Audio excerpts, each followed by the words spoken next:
打通嗎？就啲繼續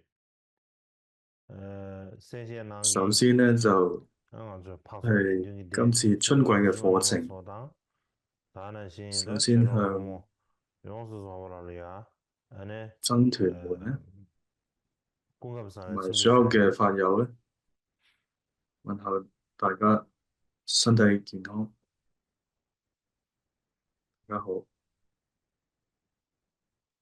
嗱，數打啲呢，你嘛冇對學下啲呀，呢가장啲書嘅話開始啲，subject 1 to 7呢，啲下啲喎，得，上一堂課呢，我哋講到邊度呢？從科本上嚟講呢，subject 1 to 7呢，得啲嚟嘅呢subject 書上嚟有咩咯？吧。首先呢，回顧一下個科盤，又講到士師法50頌，講到雲和修徑有8個部分。大家應該說話啲他搞住個啥，蘇北地嘅全部都是學下去，啲嘢嚟啊，今日呢，就拉咩嘢的，考了其他的查啥的，土月俾咪。第3個部分儒教奉行。大家呢，唐伯年嚟啊，搞住個啥啲嘅，全部嘛學，跟住就係搞住個啥，如何成事我哋嘅上司。拉嘛嚟呢，我做到土地壇的電話 tops。台灣別把他們這個拉面幹人打面小算啊，自己打底了吧？拉面個幹哪邊呢啊？他這來到了面小啊，這當給我車要買的啥？其實這裡，但你搞的了呀？所以咧，基本上咧，我哋上司嘅教言咧，我哋都唔能夠去違背，所以就提一下這宗吧大師嘅一個故事，就係密勒日巴大師嘅如日同埋如月嘅兩位弟子，就係鳩摩巴大師同埋這宗吧大師。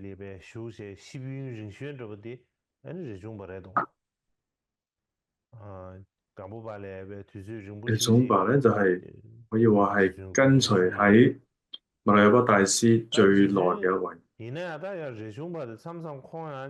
就好似嗰個大師喺密勒日巴大師身邊更長時間，但係咧，這宗吧咧就唔係好聽話，因為咧佢就冇聽從尊者上師嘅教言。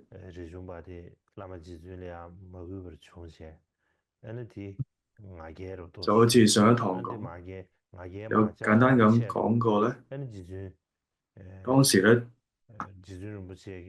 要降服這宗吧咧，這宗吧嘅傲慢心咧，所以變換成一個神通，示現一啲神通，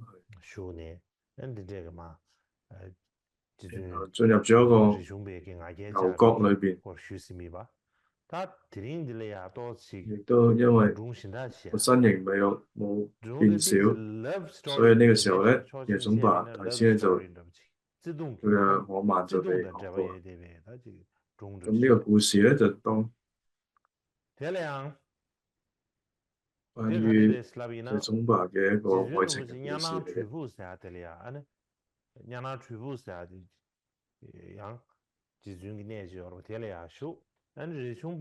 當時咧，尊者係住喺尼楞嘅一個山洞當中閉關。好啦，這宗吧亦係住喺附近。呢個時候咧，就附近咧就聚集咗好多嘅尼巴，咁就當時就開始講法。當時咧，空行母咧就向這宗吧咧 지즈밀레베 남다른 우텔이야. 아니 向 지즈미키 馬來 남다 巴大 송부 師懇請， 지유바. 어다 디 就請 송선르디 佢講 가와 自己嘅 송부르세나 傳 디 記。 냐나 추부세야 텔이야. 아니 콜로마 망보즈 좀체. 딘 좀베 갑텔이야. 아니 리중베기 꾸머슈시네. 아니 라마 지중게 有一個馬來巴嘅好著名嘅傳記咧，就係喺呢個地方講嘅， 아니다 就係李宗伯去勸請而去講嘅。咁當時李宗伯咧有一個希望咧，有一個願望咧，就想去到衛藏地區。 다가는 신티 토알이야 급디 겐르지 가르쳐 버렸잖아. 냐마 망보지. 아니 咁有一個因緣咧，當時 라마 지준레 아니 공기세 로마 리중바디 當時咧有一啲施主講， 아니 밀라레 雖然咧 케바르 퍼그레 제제 父親咧馬來巴好偉大，即係兒子咧，即係李宗伯咧從印度翻嚟咧就係更為殊勝，所以好多年輕嘅施主咧都會去拜見李宗伯，然後咧年長嘅咧就會去拜見尊者馬來巴。因為咁啦，有一啲嘅施主咧嚟到去供養尊者嘅時候咧，同埋李宗伯嘅時候咧，咁佢哋對於向李宗伯嘅獻供咧係更加豐盛，咁而對於馬來巴大師嘅獻供咧係比較少嘅。咁李宗伯咧就諗啦，佢就覺得啊，我能夠得到咁多嘅供養咧，尊者應該俾我得到更多嘅供養先至啱嘅。咁佢就去咗對住尊者講，今次應該你會得到好好嘅供養。我哋師徒兩人咧，我哋係咪就應該用呢啲供養咧，就為好多嘅修行者咧舉行一次會供咧？然後尊者就答啦，當然好啊。我一份咧就係喺呢個竹籃裏邊，你就攞啦。然後李宗伯就走過去啦。然後就喺一個皮嘅一個竹籃啦裏邊攞出嚟。然後咧就將佢嘅供品咧攞出嚟，又發現咧裏邊只有一塊咧玉缸，然後咧只係一塊咧清晰嘅乳酪 cheese 嘅，咁然後又有少少嘅針巴。咁除咗呢啲之外咧，就冇其他嘢。咁當時咧，李宗伯咧心情咧就變得好難過，有一啲唔高興。應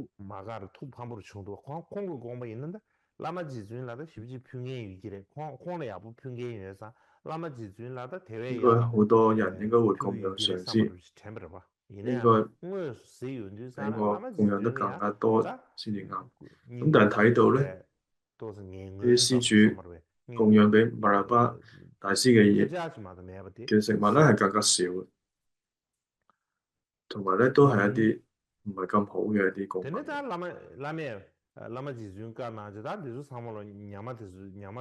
上師馬來巴就講啦，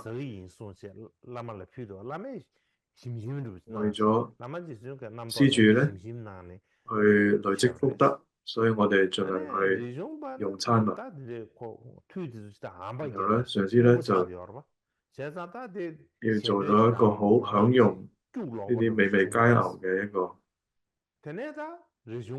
嘅樣啦。咁而呢個時候咧，李宗伯咧其實就食到呢啲供品咧，其實一啲胃口都冇，甚至咧有啲反胃感覺。咁咁夜總白咧就翻到自己嘅住嘅地方嘅時候咧，就見到呢啲施主嘅所作所為咧，即係我嘅上司咧，如佛一般嘅上司咧，我咧就連佢嘅一個毛孔都比唔上，但係咧佢反而咧做到一個顛倒嘅共嘅。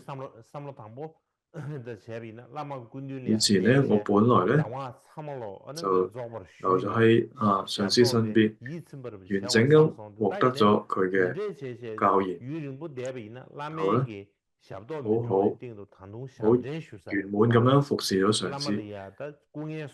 但係咧，如果我再長時間留落嚟嘅話咧，我咧怕我唔會再幫到上司咩，可能咧反而咧會成為咗佢嘅恥辱，所以咧我應該咧去請求咧去告假，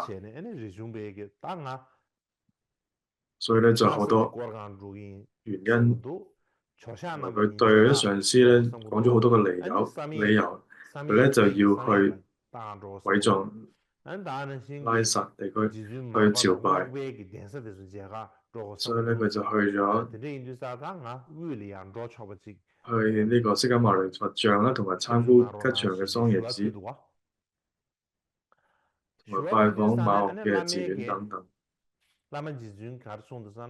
咁然後咧，馬來巴大師聽到就講啦，雖然你咧未來咧就會喺衛藏地區咧有好多你應該去度化眾生，但係而家唔係一個去嘅時間。但係咧，你總白咧仍然好堅持要去，但係咧就冇聽到。然後咧，馬來巴大師咧就講啦，如果你一定要去衛藏嘅話咧，咁你就要向我嘅茅房咧就禮拜100次，繞行100圈，獻供曼達100次，獻食子100次，施水100次，獻沙塔100個，懺悔100次，然後先至再去。然後你總白咧聽到之後就好高興，所以咧就好，因為上司咧終於同意我去啦。原來又停留咗一日咧，然後第二日咧就已經忘記咗佢嘅上司咧俾佢呢啲叫佢嘅呢啲要求，所以咧佢已經準備要去衛藏，佢就冇乜嘢行李可以帶，就只係一個好單薄嘅棉衣。咁呢個時候咧，馬來巴大師咧係大嘅布衣，所以重就係一個小嘅布衣。所以重吧呢個藏文嘅意思咧就係小嘅布衣嘅意思，所以就重吧。或者佢嘅腋下咧亦都有個三角網，好似攞住一個網咁。因為佢唔能夠帶太多嘅嘢，所以可以睇到咧佢裏邊有啲咩，因為佢唔能夠帶太多嘢，所以咧點解要帶一個網袋？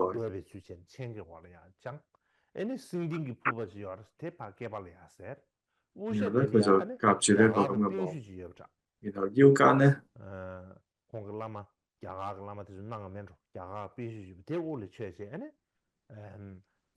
原來一個以傳嘅小筆記本，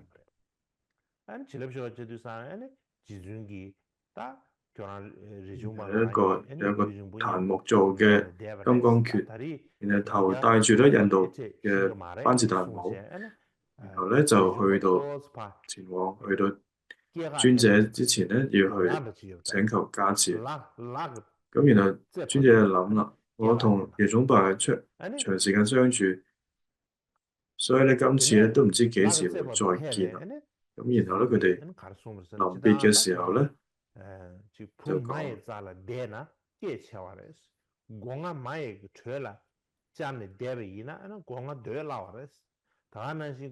有一個小雞咧，就等咗喺母雞身邊咧，成長得比較快。所以好似呢個雞蛋咧喺母雞嘅體溫底下咧，比較容易去孵化去破殼嘅。咁就好似修行者喺上師身邊咧，就唔會走錯路。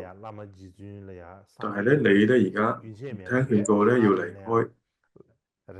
我咧就唔會因為慈愛而去捨棄你，所以咧你應該咧要經常咧向我去祈請。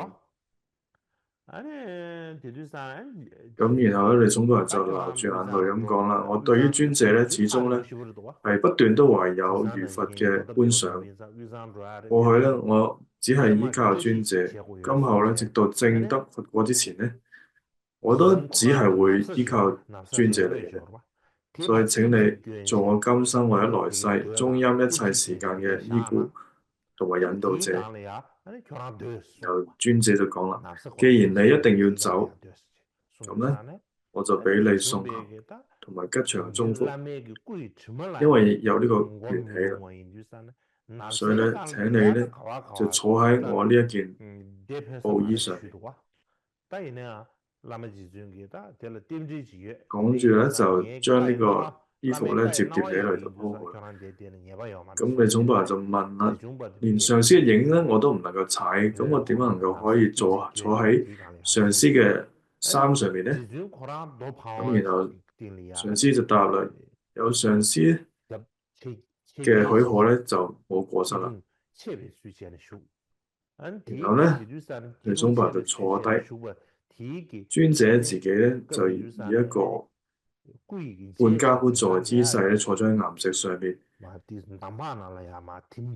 然後咧岩石上面咧就留下咗好似一泡咁深嘅一個印痕。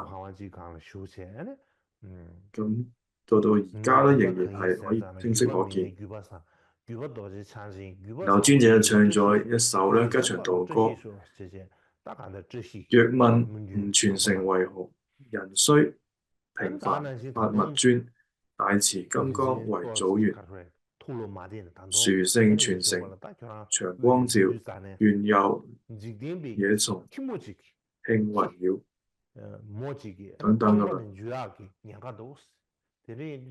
咁之後咧，尊者話去告誡佢啦。咁你去到衛藏咧，就會遇到一隻咧世間嘅母狗會咬你隻腳。呢個時候咧就唔好咧忘記上師同埋修行。然後咧，你總白就頂禮繞行，同埋請求咧腳印灌頂。發完之後咧就離開啦。然後咧，密勒日巴尊者好慈悲，始終咧佢就一直就諗住你總白。然後尊者就諗啦，佢一定會翻個轉頭咧就會望一眼。如果唔喺度咧，再等咧佢一定會唔高興。所以咧佢就暫時咧就喺呢個岩洞上面咧坐咗一陣。咁但係咧，你總白就真係冇翻轉頭望一眼，咁就直接咁就離開咗。咁樣所以佢根本咧一眼都冇回頭看。咁就離去啦。咁呢個時候咧，對於上師同埋道友咧，就生起咗一個邪見，或者咧就係係咪能夠抵擋住即將面臨嘅障礙咧？總之咧，佢就就諗啦，就專子就諗啦，即係佢真係一眼都唔翻轉頭去望。咁佢係咪對於上司同埋導友咧已經生起咗邪見咧？或者係咪已經有一啲唔能夠抵擋嘅要面臨嘅障礙會出現咧？然後咧就辭氣咗一次。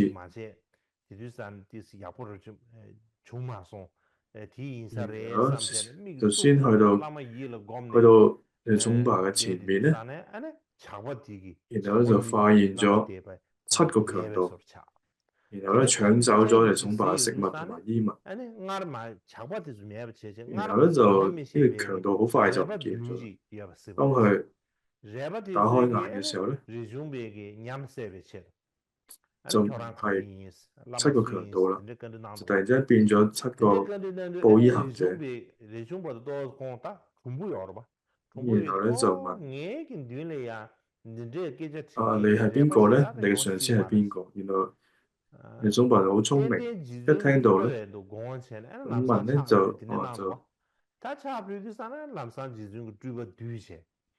冇人會咁樣同我講嘢。咁呢個一定係尊者密勒巴嘅發現。然後咧呢個時候，於是咧總爸就向佢頂禮。然後呢個時候咧發現就即刻消失，然後就發現咗密勒巴尊者出嚟。然後咧尊者就講啦，因為你連一眼都冇翻轉頭就走啦，所以咧我嚟喚醒你嘅覺受。但係咧你嘅三昧耶戒咧係仍然被損壞嘅，所以為咗保持我哋之間嘅清淨嘅三昧耶咧，我哋係唔會永遠唔會分離嘅。所以你就去跪葬啦吧，你就繼續去啦。咁你總爸咧就因為修持呢個神足通，有呢個神足嘅能力咧，所以佢可以走得好快。所以佢一天之內咧，一般人咧要走1個月嘅路咧，佢就1日就已經走完。所以咧佢就已經去到藏地啊、衛藏嘅地方。咁呢度就唔去長講佢已經去咗邊嘅地方。但係總之咧，佢就去到雅魯呢個地方。咁當時咧有個王咧叫做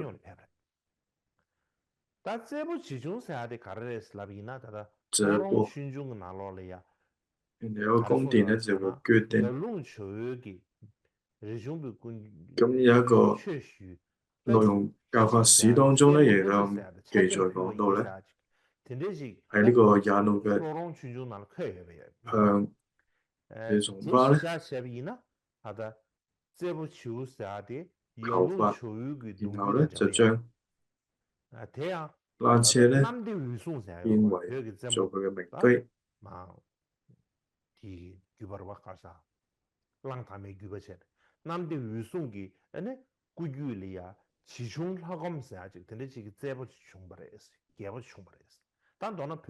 咁總之咧，呢個王咧係一個藏王嘅傳承。總之有咁嘅地方嘅一個王，就係有藏王傳承嘅一個後裔嘅王嚟嘅。咁總之咧，耶總爸就去到呢個咁嘅地方，然後咧就去到呢個花園，去到呢度咧去敲。你細個時候咧，即係有人嚟花園嘅時候咧，就會嚟到敲門，就好似佢咁，就係而家就咁去到呢個城門咧敲打，同埋咧唱歌。而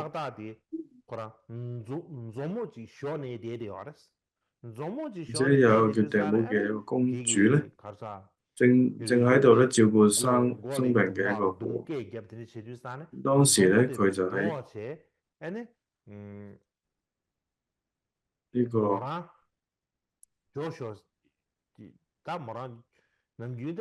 喺度喺來源裏邊咧喺度擠緊牛奶。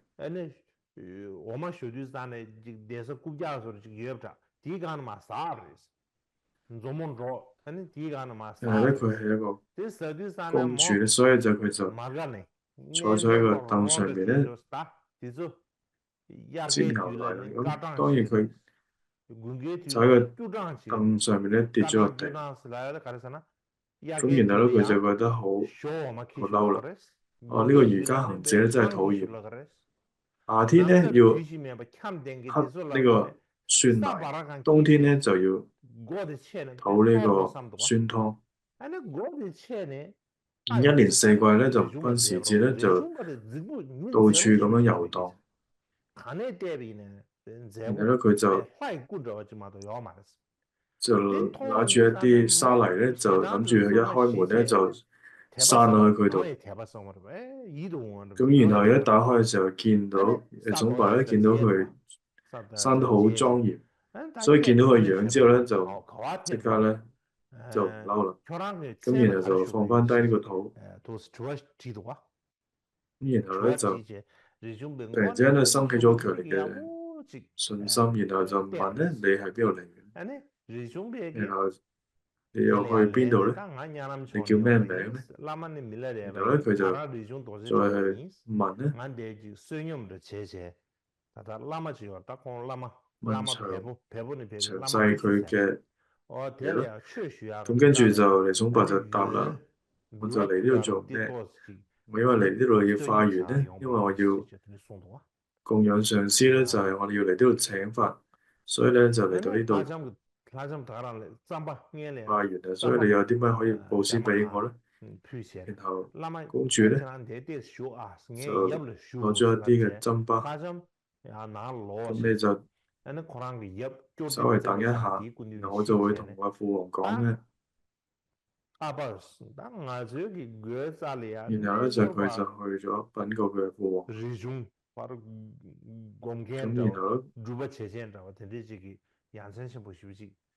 然後去咗佢嘅公主嘅父親嘅前面啦。咁跟住咧就喺我門口咧有一位瑜伽士嚟宗伯，睇嚟咧係一個好有修行嘅人嚟。非常奇特，佢又嚟呢度化緣。咁如果我哋咧請佢入嚟咧，作為我哋嘅上司，係唔係咧對父王嘅病咧會有幫助咧？咁父王咧就答啦：我琴晚咧就發咗個好好嘅夢，可能咧就係一個好唔尋常嘅緣起，所以請佢入嚟咧，獻上咧佢所接受嘅布施啊。就請尼宗伯入嚟啦，然後就問尼宗伯啦，上師啊，你識唔識得去治病咧？我而家父王咧身體又不適，你可唔可以幫到我？如果你能夠咧可以治療佢嘅話咧，我會咧供養你任何所需要嘅嘢嘅。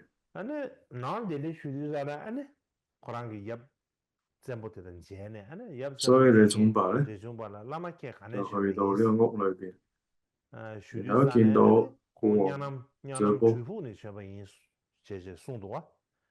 然後就問啦：上師，你從邊度嚟嘅咧？我就係咧喺呢個山洞嚟嘅。咁父王咧就再問你就知道有兩位上師，有一位咧就係大布衣，有一位咧就係小布衣。咁你係邊一位弟子咧？我咧，然後上師尼宗伯就答啦，我就係被稱為大布衣嘅密勒日巴尊者嘅弟子啦。佢就係咧，我嘅上師密勒日巴尊者係無可爭議嘅一位成就者嚟，而我咧係稱為咧一個小布衣嘅心子尼宗伯。然後咧個父王咧就咁我就已經聽到你個名咧已經好耐，所以如果你希望咧就早啲請你嚟，可能係因為我負擔唔起，所以而家咧就請你就慈悲接納我，因為我咧最近咧就俾一場咧大病困擾，非常痛苦，無論做一啲咩嘅卜算啊卜卦咧，都搞唔好，所以咧，如果請到一位正嘅上司去加持嘅話咧，就有可能會好轉。所以今日你嚟到呢度咧嘅慈悲，如果我病能夠好返嘅話咧，我將我所有嘅嘢咧去供養俾你，同埋去服侍你。於是咧就尼宗爸咧就用呢個佛頂尊聖陀羅尼長壽佛母嘅加持，金剛錘蓋障嘅灌頂，同埋咧呢個金剛憤怒鳥嘅面勇士嘅授權傳承，就向佢念誦啦。咁然後咧7日之後，父王咧就佢嘅病咧就真係好返。咁然後咧，佢就父王就係非常之有信心啊，對於尼宗爸。然後就講我就冇仔，我咧希望將我嘅土地啊，所有嘅財產都獻俾你上師。然後你咧接受我嘅女公主咧，同埋我所有嘅一切。然後咧就去到呢個初登宮殿，就有一位咧被稱為女神般嘅咁美嘅一個女咧，同埋所有嘅領地咧就俾晒。咁而上師念宗伯咧就接受晒呢一切嘅供養，然後佢就咧成為咗佢嘅施主啦，同埋咧呢個時候就建立咗嘅重嘅山洞，然後咧佢就喺裏邊住咗3年。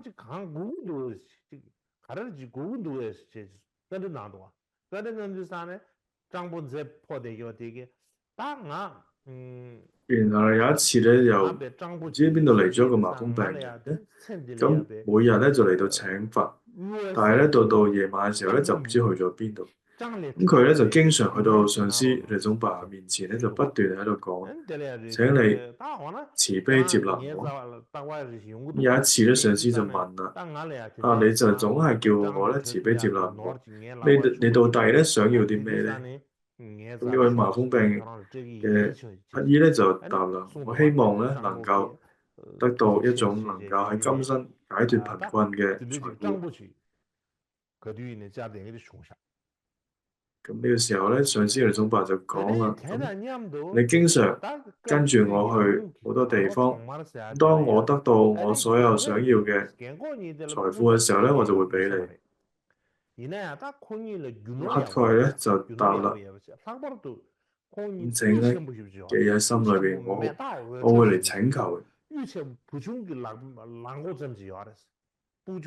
呢個後來咧，咁喺呢個亞窿呢個地方咧，就係有一個冇仔嘅一個老夫婦，咁佢咧就擁有一個咧好大粒嘅一個大松石，咁個名叫做火焰光明。咁大約咧就好似小朋友嘅拳頭咁大個。咁佢哋咧就心裏邊就好不安，咁就商量咧應該點樣。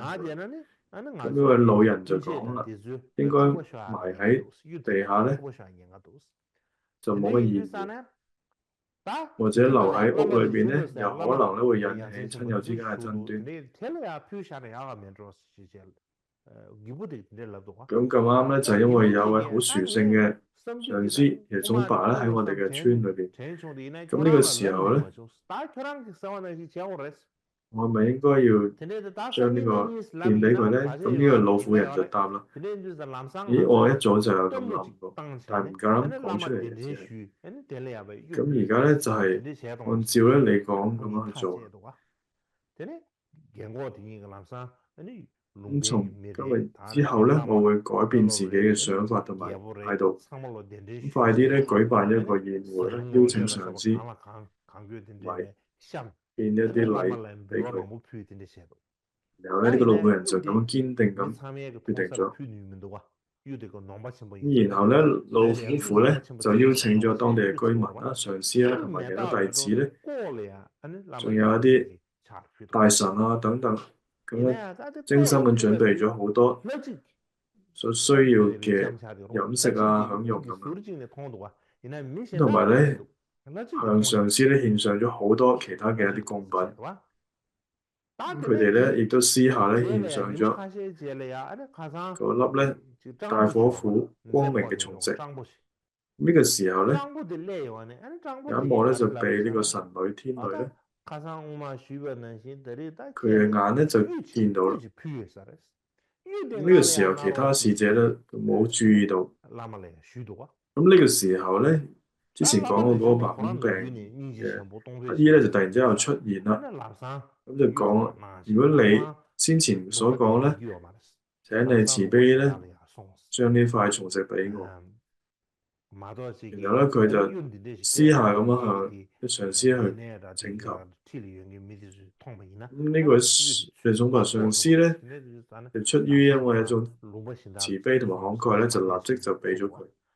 咁同埋講啦，你唔好留喺呢度，然後咧就快啲咧就去其他地方。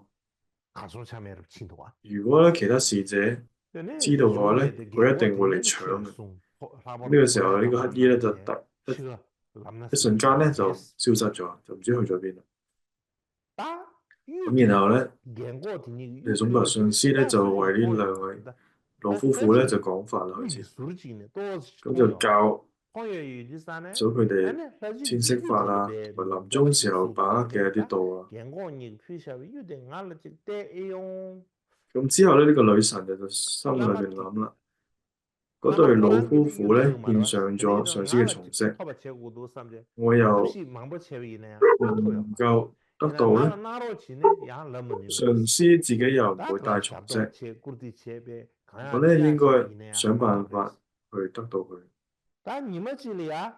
咁佢咧用咗各種嘅方法詭計咧，但係都冇辦法咧得到呢塊松石。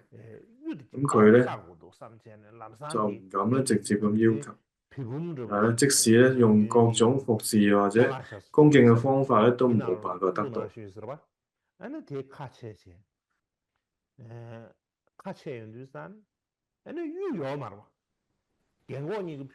咁咧，有一日咧，上司耶穌伯就出去散心嘅時候咧，女神咧就趁機咧就打開咗呢個寶瓶咧，睇下裏邊嘅松石咧。雖然咧老夫婦咧就將呢個獻咗俾上司耶穌伯咧嗰塊松石咧就唔見咗，但係都發現咧就有一粒咧較為小嘅一個好似獅子嘅母枝咁嘅松石。咁咧就係呢個亞德扎嗰邊咧去到獻俾上司嘅。咁呢個時候佢就非常高興啦。咁試住咧就將佢戴上去耳仔上，有時咧就掛住喺個頸上，有時咧就戴喺額頭上面。咁就對住塊鏡喺度欣賞，咁睇下點樣方式戴咧係最靚。然後咧，佢又將呢塊松石咧放翻落去寶瓶當中，恢復原狀。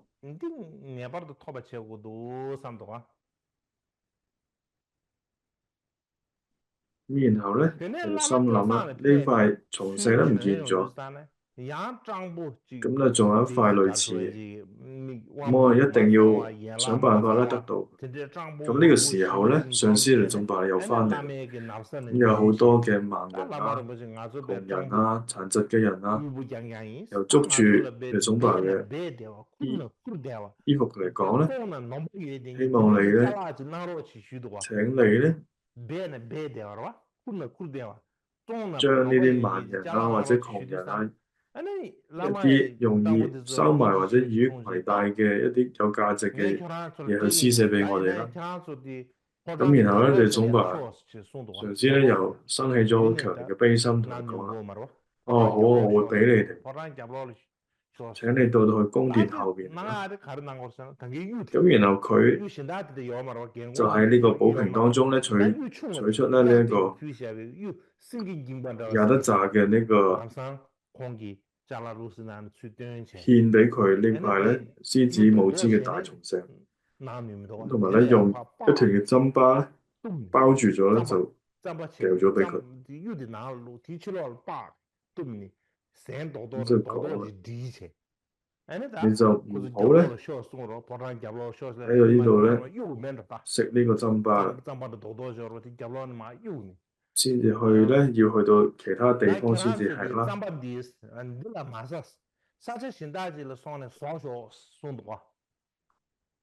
就唔好喺度食針巴啦，呢個針巴去其他地方食呢個針巴。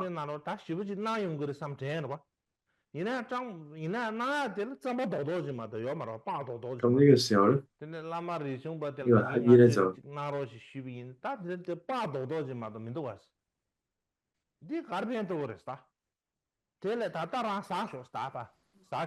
就當我一團嘅針巴包住咗呢個大松石，所以咧就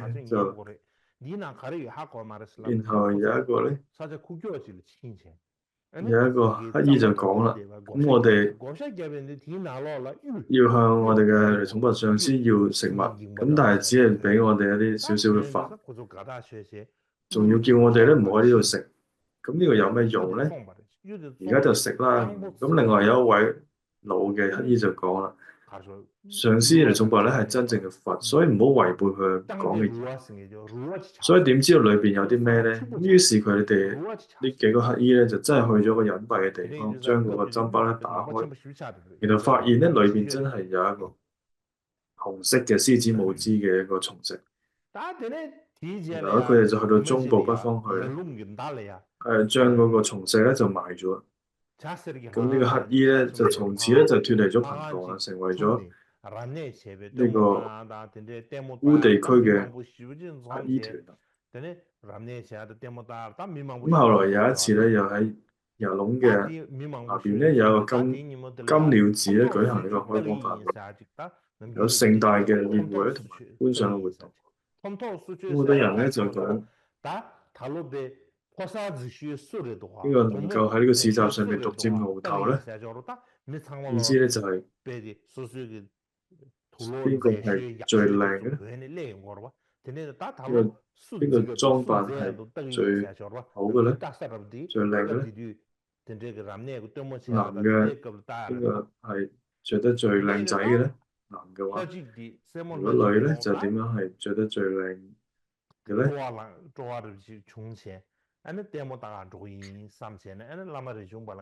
然後咧，你總話就對於你總話嚟講，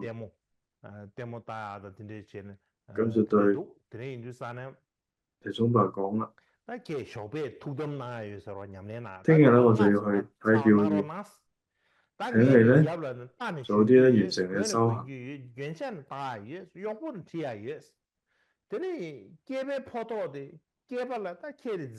我有父親咧就有馬可以騎，有衫可以着，有飾物可以戴。我咧會咧帶住僕人去。最有男子漢嘅風采咧，就要請你嚟到展現，同埋以男性嘅形象出現，係冇人比你更加出色。如果以女性嘅形象出現嘅話咧，就冇人比我更加靚。咁我以前咧就經常去呢個集市上面咧出風頭，咁呢次咧就請上司同行啦。然後咧佢哋咧就要喺呢個集市上面咧大放異彩，咁就請咧借我呢對咧老夫婦獻俾你嘅松石，同埋咧你喺寶瓶當中嘅嗰個蟲石，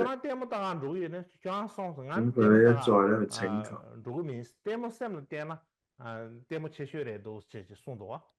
咁最後咧，上司嚟總白就講啦，老夫婦咧獻俾我嗰個蟲石咧已經俾咗嗰個麻風人，喺寶瓶當中嘅蟲石咧已經俾咗之前嗰班乞兒啦，已經冇啦。咁咧嗰個女孩咧，你就已經太慢啦，你而家先至嚟已經太夜啦。如果你想去睇表演嘅話咧，你就去啦。我邊度都唔想去啦。咁就其實觀照我哋自己自心咧，就係最大嘅表現。然後咧，佢哋聽到呢個蟲石已經被施捨咗出去咧，咁女神咧就非常之唔高興。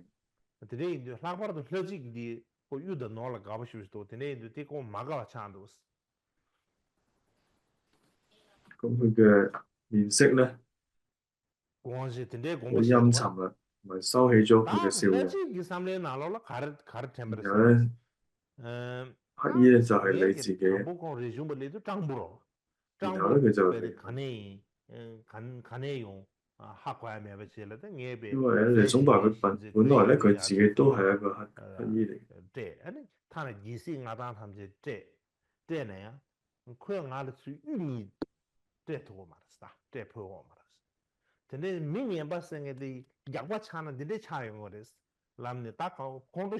咁嘅上司咧，你總話就諗啦啊，呢啲財寶啊，真係煩惱嘅根源，痛苦嘅滋生嘅地方。好似呢啲咁貴重嘅物品咧，只係會咧今生今世帶來更加多嘅痛苦。所以咧，最好真係施捨出嚟比較好。咁然後咧，同埋特別係女性咧係好吝嗇，對於呢啲蟲石啊、寶珠咧特別着迷。所以咧，嗰位女神咧先至會高興。因為以前咧，因為咧尊敬佢嘅父王咧，我就冇表明個態度。但係咧，而家因為咁樣干擾到我修行嘅時候咧，咁就真係覺得意義大。咁呢個時候女神就生起咗個邪念。我咧已經將呢咁多美食咧、上等嘅食物啊，俾咗呢啲唔知邊度嚟嘅乞兒，同埋俾佢哋最好嘅衫。甚至咧將我嘅皇權啊或者領地咧都俾晒佢哋，然後咧佢咧仲亦都唔捨得咧將我兩塊蟲石咧俾翻我，然後佢就生咗咁樣嘅惡念。咁然後就諗啦，呢個就係因為餵養住呢啲壞人，而令到佢傲慢咗起嚟。咁以前咧，所有好嘅食物都係由呢位女神咧親自咁送嚟嘅。咁第二日早上面咧，佢就差遣咗一個僕人咧，就送嚟咗一啲比較劣質嘅一啲茶。由於當時咧佢上司雷宗伯仲喺度修行當中，咁佢又冇飲呢個茶。咁然後過咗一陣咧，所有嘅男人咧就騎住馬。所有嘅女子咧就帶住呢個蟲石，然後咧準備去睇表演。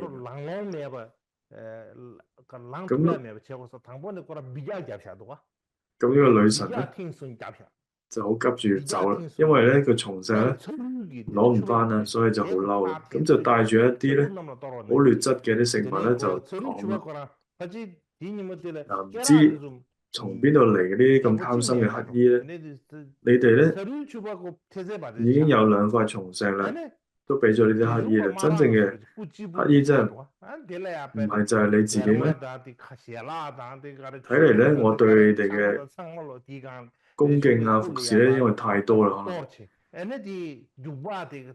如果咧乞兒咧唔中意呢啲美味嘅食物咧，咁就食呢一個。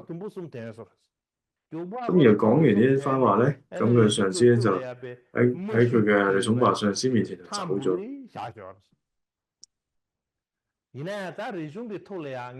咁當時咧，上司咧就睇到佢同埋聽到呢個女神嘅指責啊、惡劣嘅態度之後咧，佢就心中咧就有一個悲傷生起咗。咁佢就將呢啲最好嘅食物咧視為一個最好嘅緣起。過咗一陣咧，個女神就問下食咗未咧？咁然後佢嘅僕人就講冇食到。然後咧，呢個女神就更加嬲啦，咁就攞起一條白色嘅鞭咧，就去咗尼宗爸前面咧，就諗啦，如果佢企起身咧，可能就打唔過佢，所以咧就就當唔好俾佢起身嘅時候有呢個機會咧，我先能夠打得過佢啊嘛。於是咧，佢就連續打咗3下，咁將佢嘅箭咧就打到啲連呢啲毛咧都飛起晒。然後咧呢個時候，尼宗爸身體就開始暴露出嚟，佢咧亦都將咧木碗啊、一啲劣質嘅飯咧就淋咗喺上司嘅頭上面，咁同埋將啲酒啊、蔬菜啊就潑咗喺佢身上，同埋用木棍咧就打麥咁樣咧，一直咁樣毒打佢身體。咁直到呢個木棍咧斷成3段，咁佢嘅身體咧就成個身咧就報傷痕，同埋流咗好多嘅血啊！咁上司咧就諗啦，如果再還擊咧，就會破壞呢個三味耶界。咁應該咧就尊者嘅預言咧，我唔應該要去中部啫。所以咧。之後咧會有世間冇搞造成障礙嘅意思，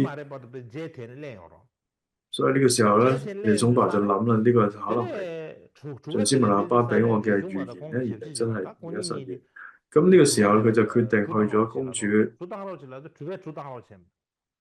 登墓嘅地方，然後翻到去咧尊者嘅身邊。咁當佢咧準備離開嘅時候咧，女神就諗啦，呢個對於一切咧都冇執着嘅人咧，唔一定會離開。我咧就應該要搶走佢最珍貴咧嘅以傳寶瓶。咁佢就咧就呢個女神咧就攞住個寶瓶咧，但係咧依然咧冇呢個執着咁樣離開咗。咁佢就心諗啦。佢就從一開始咧就係一個冇執着嘅人，所以咧先至施捨呢個曹植俾佢。呢個就真係我嘅錯。雖然咧佢請求咧佢留低，但係佢咧就冇回心轉意，然後咧繼續前行。然後咧就去到一個陽谷渡口嘅時候咧，尼宗爸咧就以一個神通咧就飛過去呢個河水。咁然後咧呢個女神咧就追唔翻尼宗爸，咁然後就好失望咁咧就翻返去自己屋企。咁之後咧尼宗爸大師咧就去到咧佢嘅上師密勒巴大師嘅閉關嘅洞當中。咁之後尼宗爸咧就亦都喺嗰度咧逃離咗，亦都嚟到去上師嘅地方，但係咧15日咧都冇辦法見到尊者密勒巴。咁有一日咧，尊者咧就將所有嘅修行人咧帶咗好多回供啊、食子嚟。咁尼宗爸咧趁住呢個機會咧就去見尊者。然後咧，尼宗爸咧亦都要去拜見。咁同埋密勒巴咧就建立咗個聖六輪嘅壇城。咁同埋咧要俾呢個尼宗爸灌頂。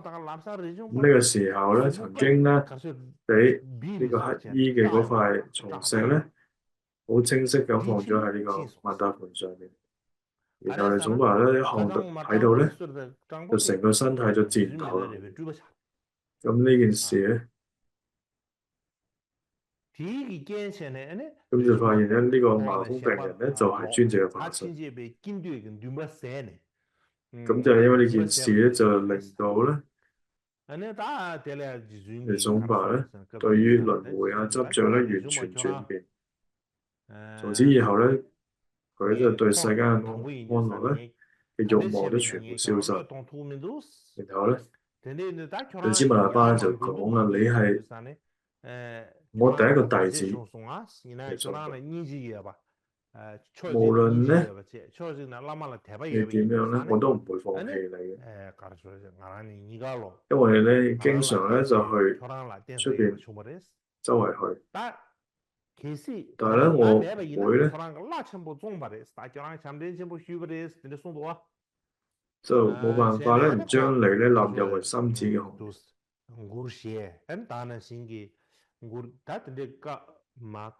因為咧，你今次咧，因為一啲慈悲心，對於上師有信心咧，令到我咧有一個依靠嘅地方，所以你亦都有呢個依靠嘅地方。如果冇我喺度咧，你嘅大上師咧亦都會俾人賣咗佢。呢個時候咧，上師密勒巴就唱道啦。父馬爾巴大師嘅加持加持力好大，而密勒巴嘅神通咧嘅關鍵係好大，而總伯咧佢嘅慈悲同埋慷慨咧係好大，咁就俾呢個乞衣嘅重石咧，亦都從我呢度咧得翻。咁今晚呢個聖樂嘅伴娘咧，作為一個供養。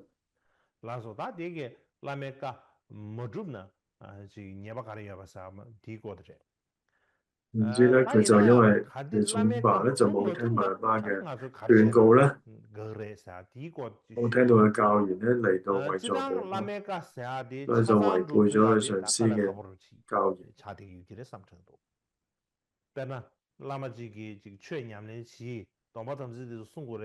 然後咧，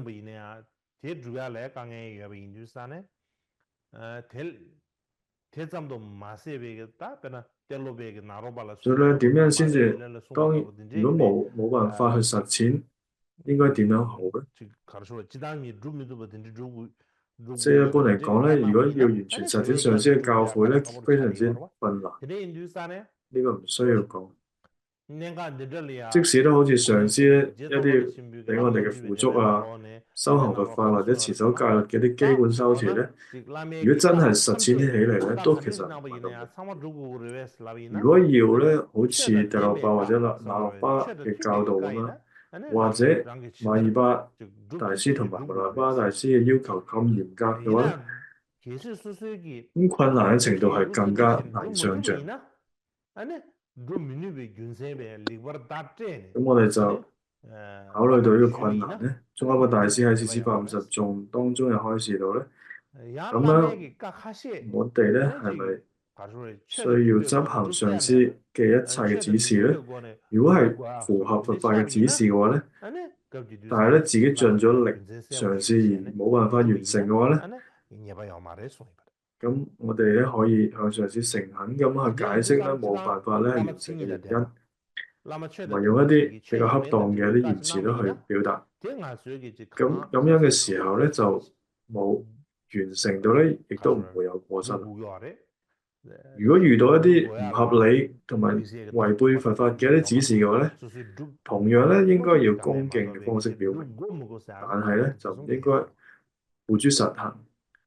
因為呢啲方式咧，之前都有提過啦。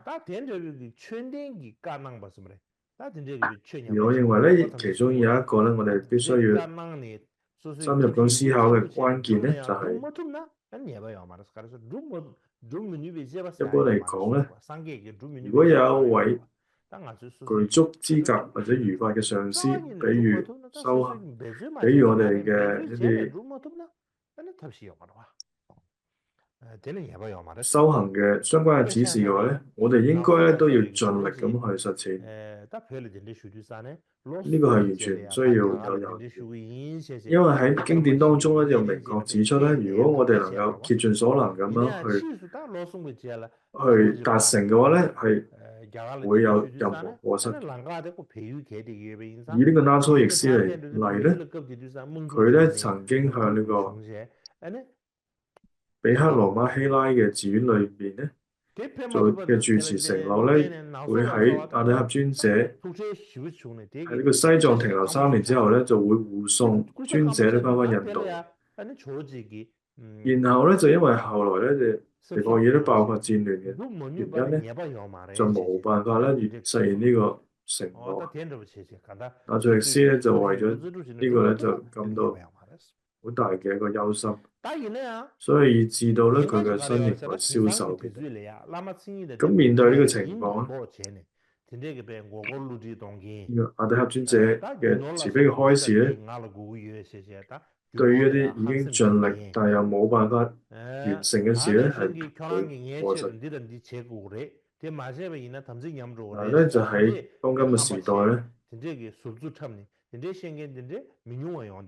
有一啲咧可能雖然唔具備真正上師嘅資格，但係咧就偽裝成一個上師，用好多嘅一啲欺騙嘅手段咧去誘導其他人咧，聲稱咧我需要呢個財物，或者命令咧，你必須咧為我咁樣做呢一件事啊，或者好多嘅事咧。如果唔照做嘅話，就違背三位爺嘅誓言。咁呢一類嘅事咧，而家係成日都有發生。咁呢個係喺一個現象咧，喺整體佛法嚟講咧，特別係對於藏傳佛教咧，係造成咗好明顯、好嚴重嘅傷害。所以咧，我哋咧唔能夠簡單咁去奉行上師講乜嘢咧，我哋就做乜嘢嘅原則，而係咧必須要咧思考到遇到呢啲情況嘅時候咧，應該點樣去應對。關於呢個問題咧，我哋都需要了解。喺密宗嘅歷史當中咧，有一啲嘅密宗嘅瑜伽行者咧，修行一啲降伏行或者一啲方性行等等嘅一啲特殊行持嘅時候咧，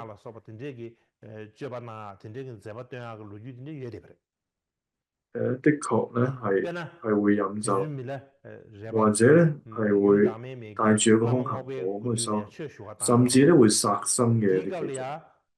譬如就好似馬巴大師嘅傳記當中都有講到，佛母母咧就派咗洛格喇嘛咧就去求拜嘅時候咧，喇嘛就講啦，今朝咧我嘅弟子咧就俾啲商人咧毆打同埋搶咗好多嘢，咁你俾佢咧降一場冰雹，然後咧我就會傳呢個法俾你。因為咧佢唔夠膽咧違背上師嘅意願咧，所以密勒日巴咧就真係降咗好多個冰雹，結果咧就真係將好多農作物啊都毀壞咗當地，咁仲殺死咗天上面好多嘅雀仔啊，或者地上面嘅老鼠啊，好多生命。咁尊者咧亦都好憤怒啊，離開咗呢個山坡，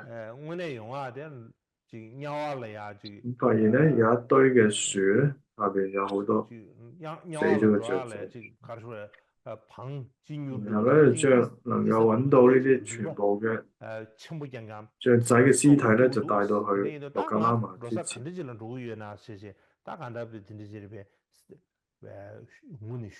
然後咧就講我係嚟咗求學佛法嘅，但係咧就被逼咧做下咗呢一個重罪， 진 륜들의 매공지였어요. 매공지업이 디나로라 咁呢件事咧唔係應該令到我更加快 밀레베기 지우고 墮入地 로탄도 獄咧？ 디나로야. 답도 됐다 주사네. 답았다 튜님도 라망오베 세브직 답이 주사네. 당기 지우 시대부터 상관로 난관라 찌들이 然後拉埋就講啦，唔好驚，就將呢個雀仔嘅屍體咧就放入呢個火當中。咁當佢咧就將個雀仔咧放入去呢個火當中咧，拉埋咧就彈咗一下手指咧，咁所有嘅雀仔咧就立即咧就向天飛咗去。咁呢個時候，馬來巴大師嘅內心就又受到好大嘅啟發。咁所以咧，尊者馬來巴咧有好多啲咁嘅故事。因為馬來巴尊者咧實踐咗馬爾巴上師或者奧巴喇嘛嘅一啲教誨，需要施展咒術啦，或者落冰雹啊等等。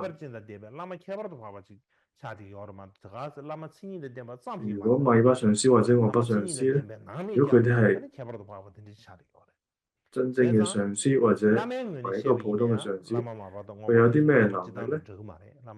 因為佢能夠轉變其他人嘅唔信，佢能夠咧將啲動物咧起死回生。所以從上師角度嚟講咧，呢個情況係唔一樣。咁從弟子嘅角度嚟講咧，係尊者馬來巴咧，佢對於上師咧係視師如佛一樣嘅呢個信心。咁所以咧對我哋嚟講咧，同我哋一般人係唔同嘅。所以從弟子嘅角度嚟講咧，呢種信心信任咧係同一般人唔同。所以而家我哋咧，如果唔具備呢種條件咧，好草率咁行事嘅話咧，一開始咧就可能假裝啦係聽上師嘅教導，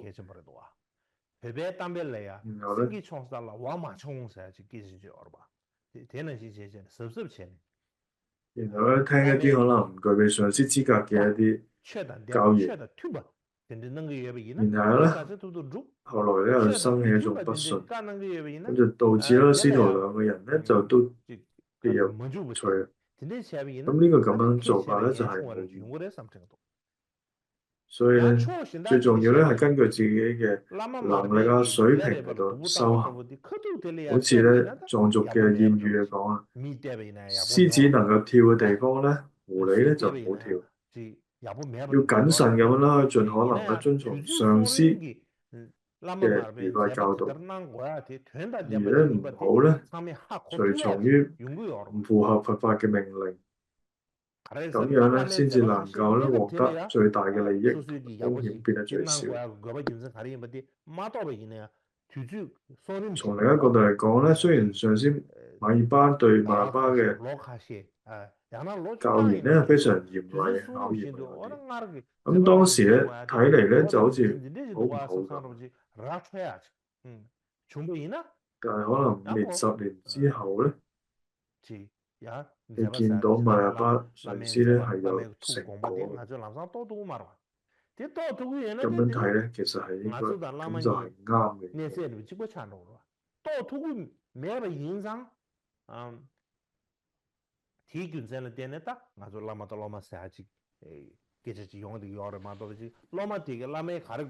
所以咧，當時你見到馬爾巴上師咁樣對馬來巴咧，就太過嚴，好似唔係幾好。但係如果再到最終你見到馬來巴大師嘅成就咧，你就會覺得可能馬爾巴上師真係做得啱。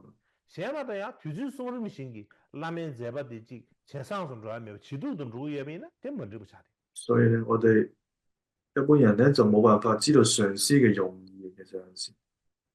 但係反而咧，如果呢個弟子變得更差嘅話咧，咁就真係唔啱。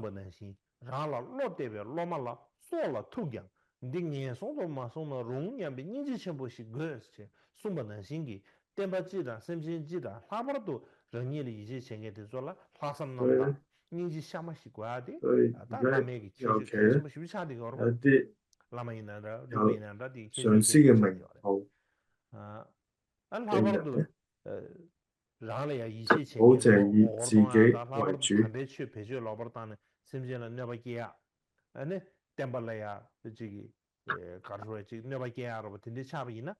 就唔好咧，就係以自己嘅願望為主啦，而應該咧，好似大波兩本書所講嘅，對於信任自己嘅弟子咧，即使面臨生命危險咧，亦都要維有一種咧唔好令到佢哋代入樂趣嘅大悲心。所以咧，為咗物化嘅整體咧，或者所有嘅眾生，特別係對於嗰啲信任我哋嘅人咧，必須要咧懷有純正嘅一個意樂啦，或者真誠嘅慈悲。呢一點咧就非常之重要。一般嚟講咧，欺騙信任嘅人咧，特別係濫用神聖佛法傷害眾生咧，更加甚者咧，因為咁咧係會損害佛法，呢個就唔需要多講。而呢啲行為咧會帶嚟更加嚴重嘅惡業。如果認為咧我係上司，無論做咩都得嘅話咧，咁樣咧諗法咧只會自欺欺人。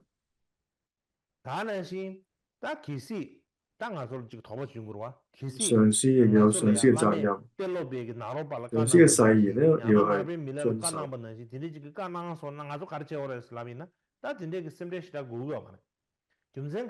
所以咧，我哋嘅上司如果好似第六巴比、亞洛巴呢啲命令嘅話咧，我哋咧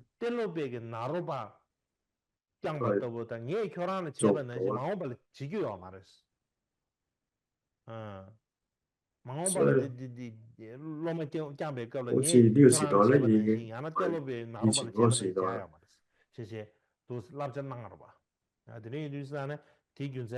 所以好似咧，最後米巴上司同米巴最後講咧，就希望咧你之後對你嘅弟子咧就唔好似我對你咁樣，就建議佢之後就唔好似我對你咁，就好似亦都好似第六巴對第六巴咁樣咧，之後你亦都唔好對你嘅弟子好似我對你咁樣，亦都有咁嘅記載講到。咁喺呢個實教派道嗰個教派源頭大師咧，Rumi 嘅一位上嘅意思有位弟子咧，咁總之咧佢就藉住咧修持個咒術咧，一次過咧消滅咗成25個敵人，咁就因為咁樣而聲名遠播，咁同埋佢獲得咗好多嘅貢獻，然後咧佢就覺得咧好悲傷，佢就帶住啲妻子啊，同埋30幾位嘅隨從咧，去到呢個大師Rumi嘅前面咧去求法。然後喺途中咧，佢亦都收到好多嘅供養，然後就將佢自己收到嘅所有供養咧，就供咗俾Rumi。然後佢每一次咧聽法嘅時候咧，都獻上1兩個黃金。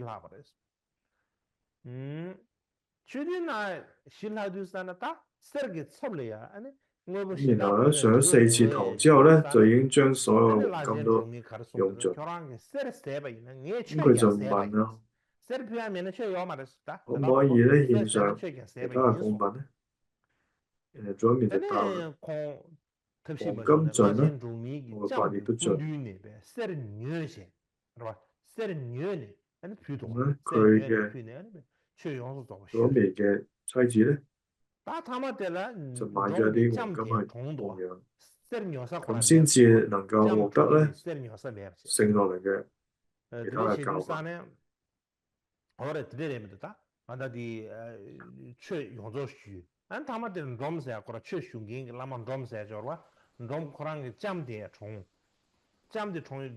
總之咧，後來咧，即係祖母就係佢妻子咧就過世啦。咁佢係將咧佢妻子所有嘅裝飾物啊，全部都供養俾大師佐冕。咁並且咧就喺佢身邊咧服侍咗8年。咁當佢準備翻去家鄉嘅時候咧，佢就向佐冕大師咧就借3匹馬咧去運呢個經書。然後咧佐冕就講啦，上師咧就唔應該俾弟子供養，你就唔好翻去，你就留落嚟啦。呢個弟子佐姆咧，佢嘅侍從咧就好嬲啦，就講咗好多唔恭敬嘅話。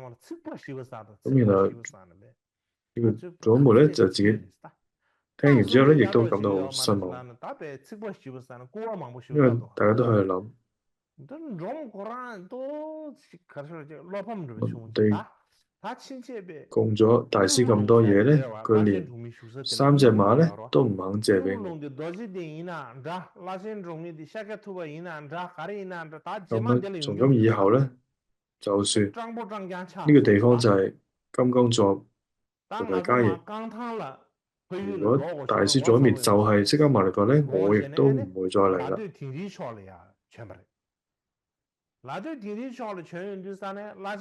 因為佢已經冇馬啦，所以咧佢就徒步咁翻佢嘅屋企啦。咁然後咧佢覺得好冇面啦，咁所以咧佢就翻去佢住嘅呢個定日嘅地區。因為佢係佐冕嘅弟子，所以咧好出名嘛，所以咧好多人咧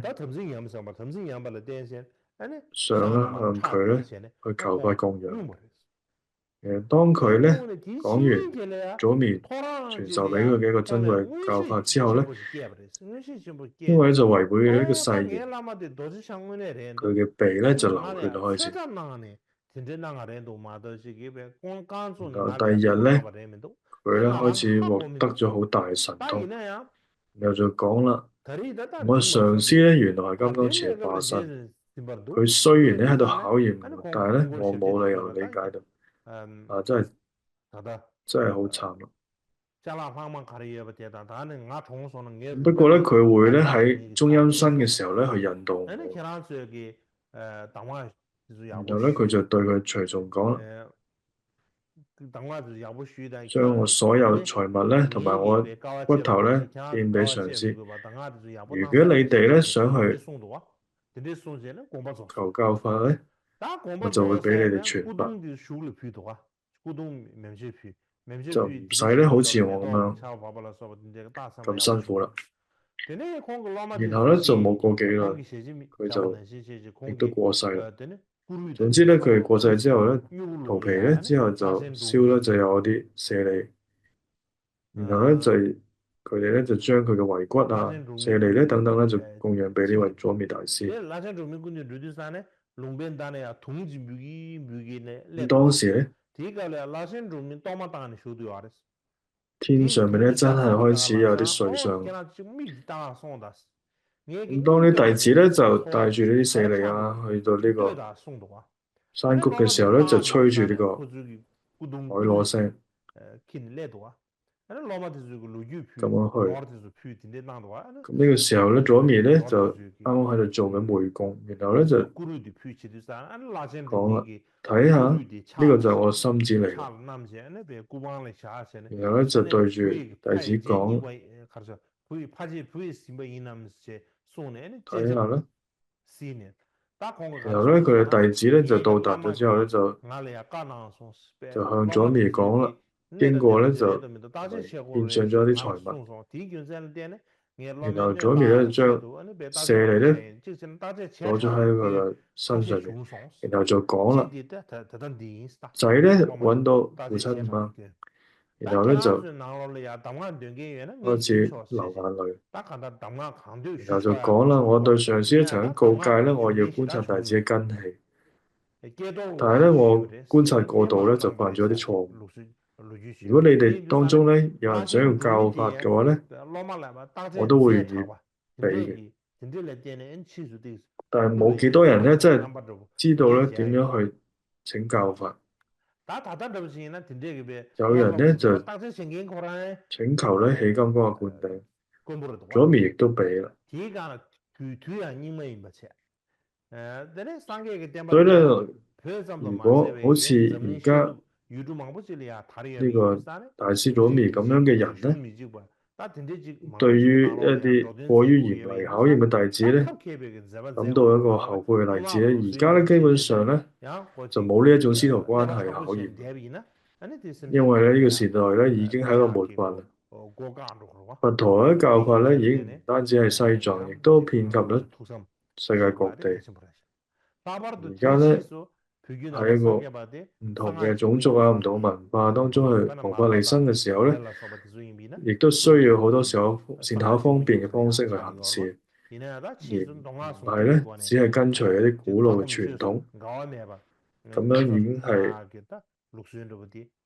冇用㗎啦。尤其咧係後嚟嘅藏傳佛教咧，唔單止係修持密宗，而係咧通過經俗啊結合咁嘅方式咧，冇矛盾咁樣去到修持見修行三者咧。尤其係達巴加舉或者係將馬爾巴、密勒日巴父子傳承嘅以傳口訣同埋阿底峽尊者傳承噶當派咧嘅道次第咧合而為一去修持，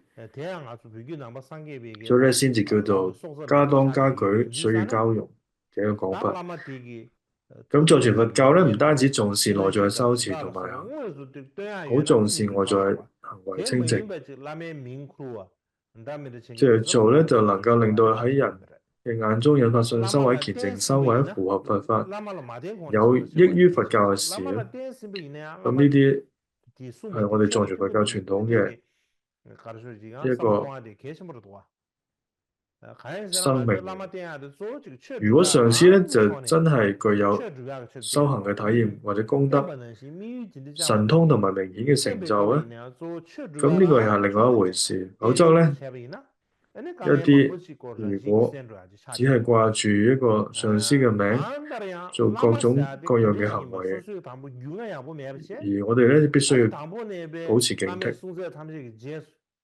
即使自己以至啊一位上師，亦都好重要咁啦。我哋要檢視呢個上師咧係咪教導嘅一啲符合佛法嘅一啲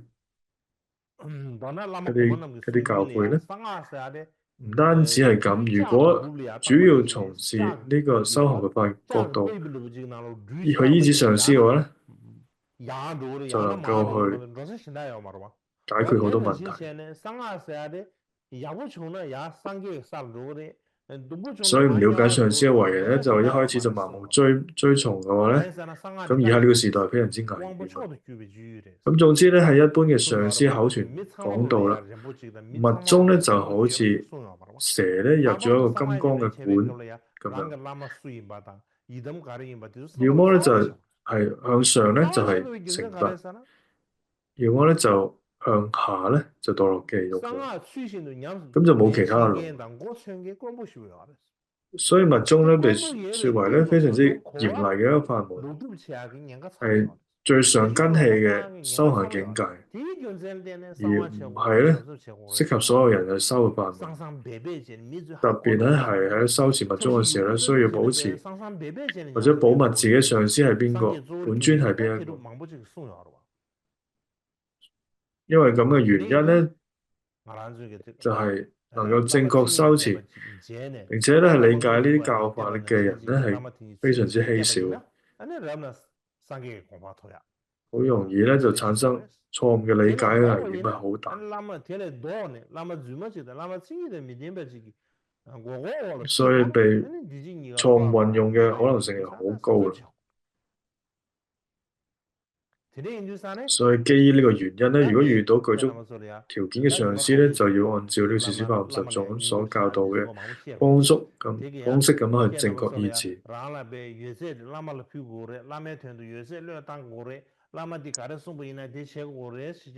所以咧，我今日亦都唔係想講俾大家聽咧，要將自己一切嘅嘢咧都要供養俾上師，或者將自己上師願意捨棄一切，上師講咩就係做咩。所以咧， 소수의 참 진심버지 고